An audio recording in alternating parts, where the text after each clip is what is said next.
Hello বন্ধুগণ, কেমন আছো? আশা করি তোমরা সকলে খুব ভালো আছো। কাকলি ফুড স্টাইলে তোমাদের সবাইকে স্বাগত জানিয়ে আমি কাকলি হাজির হয়ে গেলাম আবার একটা নতুন রেসিপি নিয়ে।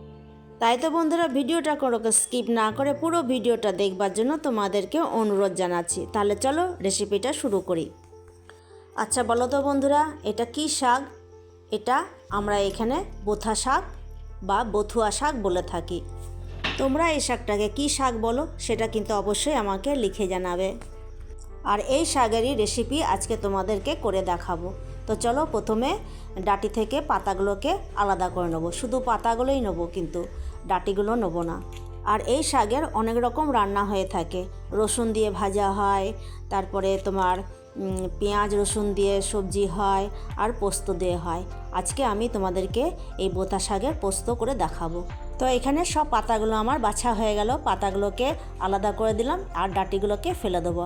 এখন এই শাকটা কিন্তু 2-3 বার ভালো করে ধুতে হবে, নয়তো খাবার সময় কিন্তু বালি লাগবে। আর নিয়ে নিচ্ছি 2টো আলু আর একটা বেগুন।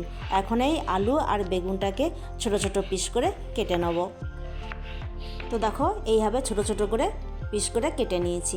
এখন একবারে জল দিয়ে এটাকে ধুয়ে নেবো। সেই জন্য একটা বাটিতে জল নিয়ে নিয়েছি আর আলুগুলোকে কেটে কেটে জলের মধ্যে দিয়ে দিলাম। এবার এগুলোকে ধুয়ে তুলে নেব।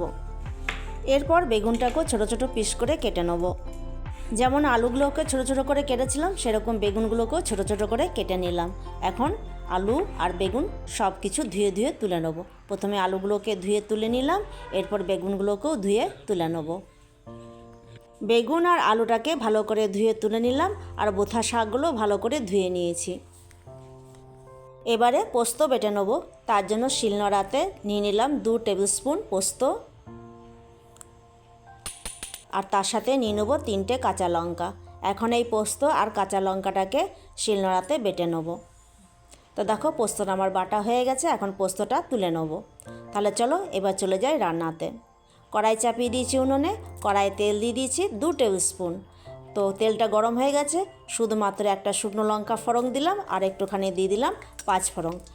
ফোড়নটাকে একটু নেড়ে চেড়ে নেবার পর সবার প্রথমে দিয়ে দিলাম আলুগুলোকে লাল লাল করে ভেজে নেব। আলুগুলো ভাজা হয়ে গেছে। এখন দিয়ে দিচ্ছি বেগুনগুলোকেও লাল লাল করে ভেজে নিতে হবে। আর বন্ধুরা, তোমাদের কাছে আমি একটা রিকোয়েস্ট করছি, তোমরা যেভাবে আমাকে এই চ্যানেলটাতে সাপোর্ট করছো, ভালোবাসা দিচ্ছ, আমি চাই আমার সেকেন্ড শর্ট ভিডিও চ্যানেলটাতেও সেইভাবে ভালোবাসা দাও আর সাপোর্ট করো। তো দেখো এখানে আলু বেগুনটা ভাজা হয়ে গেছে। এখন বোথা শাকগুলো ওর মধ্যে দিয়ে দিলাম আর দিয়ে দিচ্ছি একটা কাঁচা লঙ্কা আর দিয়ে দেবো একটুখানি জল দিয়ে পরে একে 2 মিনিটের জন্য ঢাকা দিয়ে রেখে দেবো। এখন কিন্তু নুন দেবো না, কেননা শাক তো কমে যায়। সেই জন্য যখন শাকটা কমে যাবে তখন এটাকে নুন দিয়ে দেবো। তো ঢাকা দিয়ে দিলাম 2 মিনিটের জন্য। 2 মিনিট হয়ে যাওয়ার পর এখন দেখে নেব যে কি অবস্থায় আছে। দেখো শাকটা কমে কিন্তু এতটুকু হয়ে গেছে। এখন এর মধ্যে দিয়ে দেবো নুন। তার আগে শাকটাকে আলু বেগুনের সাথে ভালো করে ঘেঁটে নেব। এখন দিয়ে দিচ্ছি স্বাদ অনুযায়ী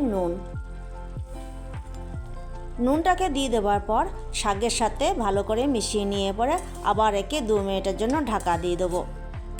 আজকে আমার এই রেসিপিটা যদি তোমাদের ভালো লেগে থাকে তাহলে কিন্তু অবশ্যই লাইক কমেন্ট শেয়ার করে দিও। আর পাশে থাকা বেল আইকনটা প্রেস করে রাখবে। এতে করে আমি যখন আবার নতুন কোনো রেসিপি ভিডিও আপলোড দেবো সবার প্রথমে নোটিফিকেশন তোমাদের কাছে পৌঁছে যাবে। 2 মিনিটের জন্য ঢাকা দিয়ে দিলাম।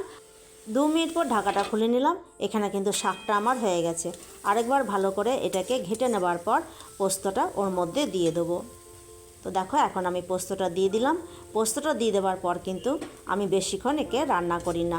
পোস্তটা দিয়ে দেওয়ার পর যদি রান্না করো তাহলে কিন্তু পোস্তর যে স্বাদ সেটা কিন্তু চলে যায়।